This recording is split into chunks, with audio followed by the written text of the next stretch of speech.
ರಾಜ್ಯದಲ್ಲಿ emergency declare ಆಗಿದೆ. ನಾಗರಿಕರ ಹಕ್ಕು ಸಂಪೂರ್ಣವಾಗಿ ಮೊಟಕುಗೊಳಿಸಿದೆ ಸರ್ಕಾರ.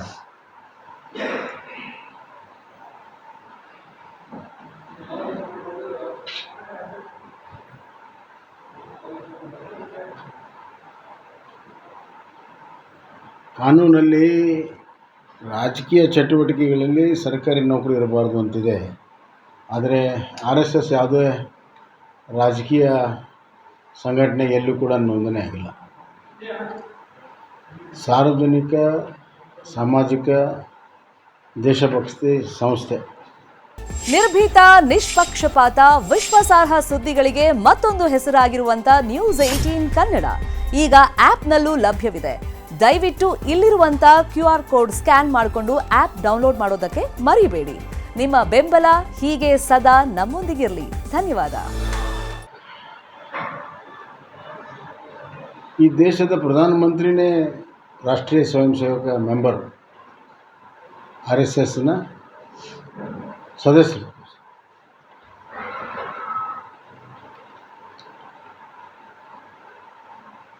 ಆದರೆ ಈ ದೇಶ ನಡೀತಿರುವಂಥದ್ದು ಸಂವಿಧಾನದ ಮೇಲೆ, ಸಂವಿಧಾನದ ಮುಖಾಂತರ ರಚನೆ ಆಗಿರುವಂಥ ಕಾನೂನಿನ ಮೇಲೆ ಮತ್ತು ಕಾಲಕ್ಕೆ ಬಂದಿರೋ ಕೋರ್ಟ್ ಆದೇಶದ ಮೇಲೆ.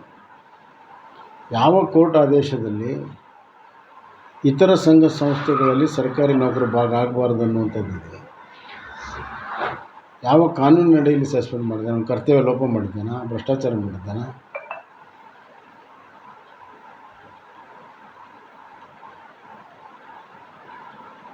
ಅರಾಜಕತೆ ಈ ರಾಜ್ಯದಲ್ಲಿ ತಾಂಡವಾಡ್ತಾ ಇದೆ.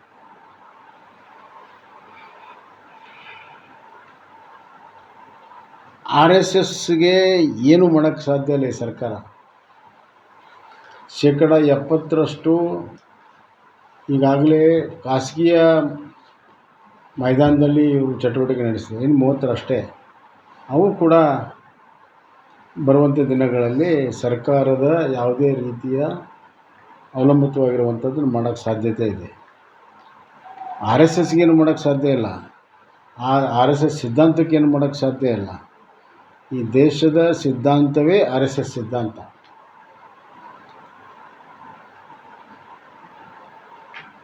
ಕಾಂಗ್ರೆಸ್ಗೆ SDPI, PFI ಕಾಡಿನಲ್ಲಿ ಉಗ್ರರ ಟ್ರೈನಿಂಗ್ ನಡೀತಾ ಇತ್ತು.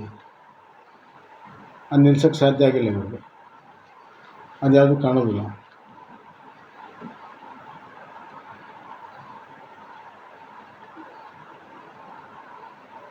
ಈಗ ಪ್ರತಿಯೊಬ್ಬ ನಾಗರಿಕರಲ್ಲಿ, ವಿಶೇಷವಾಗಿ ಹಿಂದೂಗಳಲ್ಲಿ, ಈ ಸರ್ಕಾರ ರಾಷ್ಟ್ರ ವಿರೋಧಿ ಸರ್ಕಾರ ಆಗಿ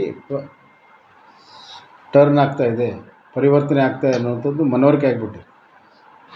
ಹೀಗಾಗಿ ಮುಂದಿನ ದಿನಗಳಲ್ಲಿ ಇದಕ್ಕೆ ದೊಡ್ಡ ಬೆಲೆಯನ್ನು ತರ್ತಾರೆ.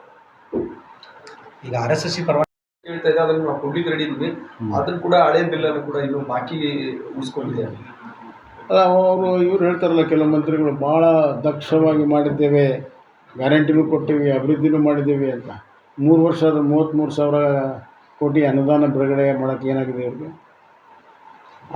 ಯಾರು ಕೆಲಸ ಮಾಡಿದ್ರೆ ಕಾಂಟ್ರಾಕ್ಟ್ರಿಗೆ ಬಿಲ್ ಕೊಡೋದಕ್ಕೆ ಏನಾಗಿದೆ? ಇದರಲ್ಲಿ ಪರ್ಸೆಂಟೇಜ್ ಹೆಚ್ಚು ಕೇಳ್ತಾ ಇದ್ದಾರೆ. ಕಾಂಟ್ರಾಕ್ಟರು ಮನೆ ಮಠ ಮಾರ್ಕೊಂಡು ಪರ್ಸೆಂಟೇಜ್ ಕೊಡುವಂಥ ಪರಿಸ್ಥಿತಿ ಬಂದಿದೆ. ಅದಕ್ಕಾಗಿ ಕಗ್ಗಂಟಾಗಿ ನಿಂತಿದೆ. ನಿರ್ಭೀತ, ನಿಷ್ಪಕ್ಷಪಾತ, ವಿಶ್ವಾಸಾರ್ಹ ಸುದ್ದಿಗಳಿಗೆ ಮತ್ತೊಂದು ಹೆಸರಾಗಿರುವಂತ News18 ಕನ್ನಡ ಈಗ ಆಪ್ನಲ್ಲೂ ಲಭ್ಯವಿದೆ. ದಯವಿಟ್ಟು ಇಲ್ಲಿರುವ QR ಕೋಡ್ ಅನ್ನ ಸ್ಕ್ಯಾನ್ ಮಾಡಿಕೊಂಡು ಆಪ್ ಅನ್ನ ಡೌನ್ಲೋಡ್ ಮಾಡೋದಕ್ಕೆ ಮರಿಬೇಡಿ. ನಿಮ್ಮ ಬೆಂಬಲ ಹೀಗೆ ಸದಾ ನಮ್ಮೊಂದಿಗಿರಲಿ. ಧನ್ಯವಾದ.